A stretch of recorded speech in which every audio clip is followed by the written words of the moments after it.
Eu sou Suzana Barelli, hoje é domingo e eu trago aqui para vocês um resumo do que foi notícia no mundo do vinho nessa semana que passou. Eu começo contando a aventura, vamos dizer assim, do melhor sommelier francês aqui em São Paulo, que é o Xavier Truizat. Ele veio para cá para uma série de eventos em parceria com o Hotel Rosewood. O Xavier, além de ser uma simpatia e ter uma classe, uma elegância ímpar no serviço do vinho, ele não é só apenas o melhor sommelier francês, como há 9 anos ele é o grande responsável pela carta de vinho, por todo o serviço de vinho do Hotel Crillon, em Paris. Ele escolhe os vinhos da Air France, de todos os voos que tem vinho da companhia aérea francesa, e no qual só entra vinho francês, e que ele tem um super orgulho de que na classe executiva, mas também na classe econômica, tem champanhe, e ele também foi condecorado como sommelier de saquê pelo imperador japonês. Ou seja, tem muitos atributos no mundo da sommelierie. E ele veio para o Brasil para uma série de eventos. Eu tive a oportunidade de encontrar com ele em 2 desses eventos.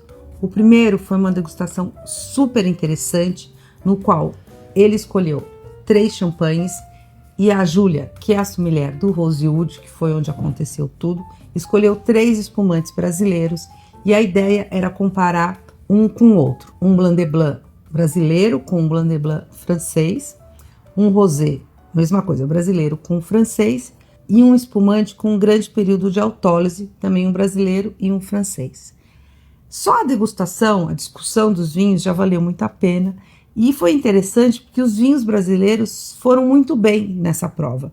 Não era uma ideia de ver qual é o melhor ou qual é o pior, mas de perceber a qualidade, as características e os diferenciais de cada uma dessas borbulhas. Então teve essa degustação que eu escrevi bastante, é o tema inclusive do Paladar dessa semana, e eu também tive a oportunidade ou a honra de moderar uma apresentação dele também no Rosewood, falando sobre a vida de sommelier. E lá ele contou histórias maravilhosas, que é um texto que também vou subir no Paladar, que eu convido vocês a lerem, mas assim, ele tem, desde falar o desafio dos vinhos franceses, essa questão do consumo está caindo e a produção está subindo, ele falou sobre vinhos naturais, por que ele não considera o vinho um produto natural, falou do desafio de servir vinhos numa companhia aérea, de escolher vinhos que vão ser degustados no ar e não aqui na terra, contou de várias coisas, contou de como que é ter uma carta de vinhos desse tamanho, de 2.400 rótulos, o que significa 35 mil garrafas armazenadas. Enfim, foi uma conversa deliciosa, aprendi muito com ele e o que mais me chamou a atenção é que assim, com todos esses títulos, com todo esse conhecimento, ele também foi uma pessoa super simpática, super acessível e que ficou falando que o vinho brasileiro tem que se promover mais e que a gente tem que valorizar o nosso produto, assim como os franceses valorizam tanto o vinho nacional para eles. Além de toda a conversa com Xavier que aconteceu no Hotel Rosewood, eu fui no hotel novamente para o lançamento de uma nova importadora, que é a Close Monopoly, que ainda está dando os primeiros passos no Brasil.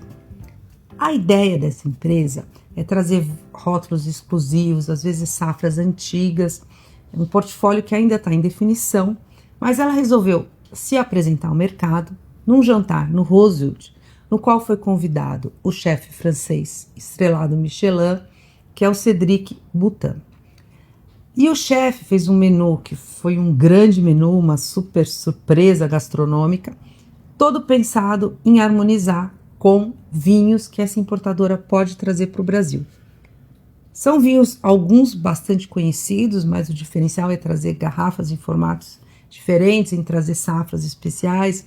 Então teve Jaboulet, teve Quem, teve Leroy, teve vários vinhos bem conceituados. O evento foi um mix de jornalistas, sommelier e consumidores finais.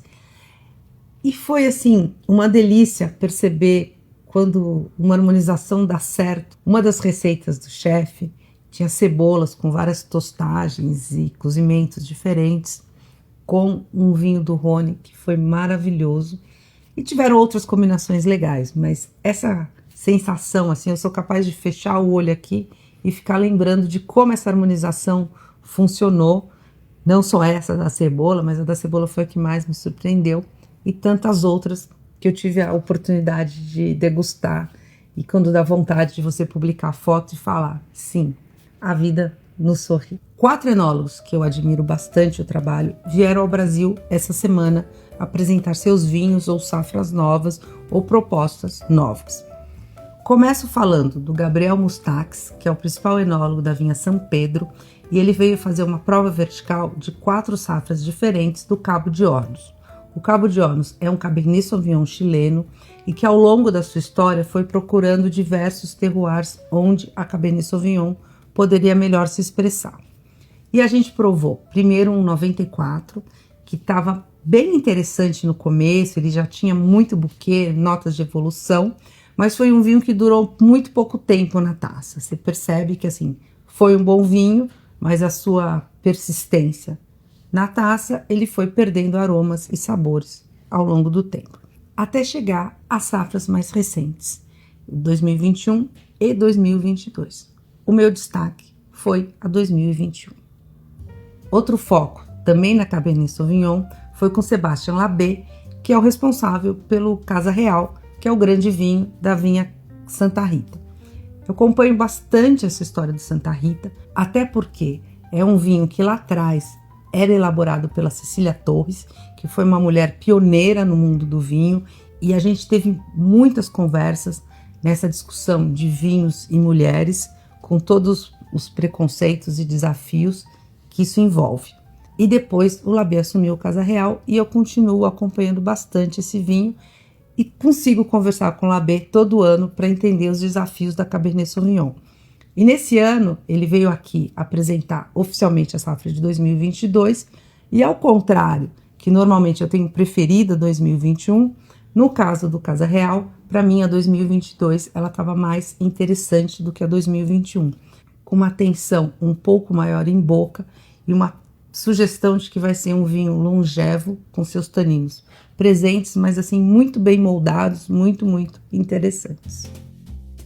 Ainda na Cabernet Sauvignon, teve o Stefano Gandolini apresentando seu vinho, Gandolini, que nasceu para ser um grande Cabernet, e é mesmo, mas além da oportunidade de conversar com o Stefano, que ele é meio irreverente, né, traz gráficos diferentes de ponto de colheita e tudo mais, que eu não vou trazer aqui para não ficar muito técnico, mas o que mais me surpreendeu no Stefano são os seus vinhos brancos. Com a vinícola Ventoleira, que faz vinhos na costa do Pacífico, ele tem feito brancos muito interessantes, inclusive alguns que têm um tempo maior, um estágio maior em carvalho, um tempo maior em garrafa antes de chegar no mercado.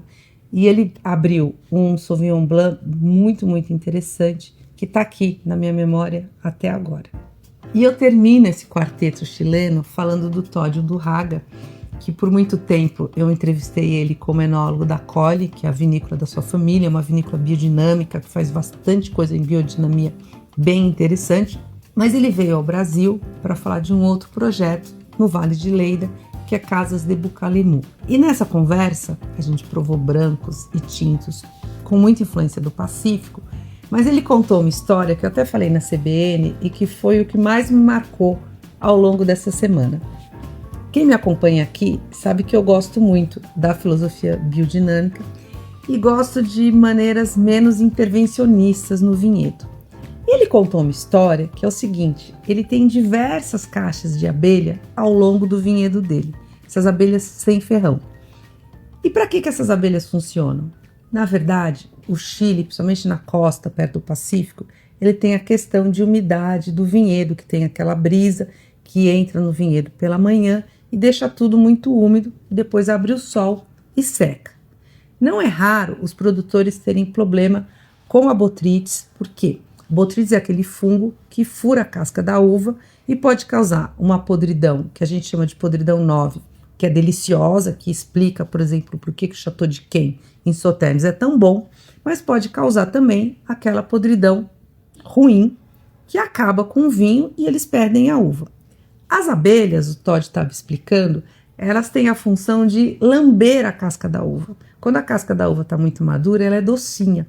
Então a abelha vai lá, lambe a casca, ela não fura a casca da uva e assim ele não tem problema de podridão no vinhedo. Eu achei essa história deliciosa, super importante e que eu até inclusive contei no meu comentário lá na CBN. Eu sigo com as abelhas agora para falar de um jantar de primavera que não tem nada a ver com vinho, mas que eu gostei muito de ter participado. Eu sou muito fã de um projeto do Eugênio e da Márcia na MB, que é um projeto de divulgação das abelhas nativas brasileiras.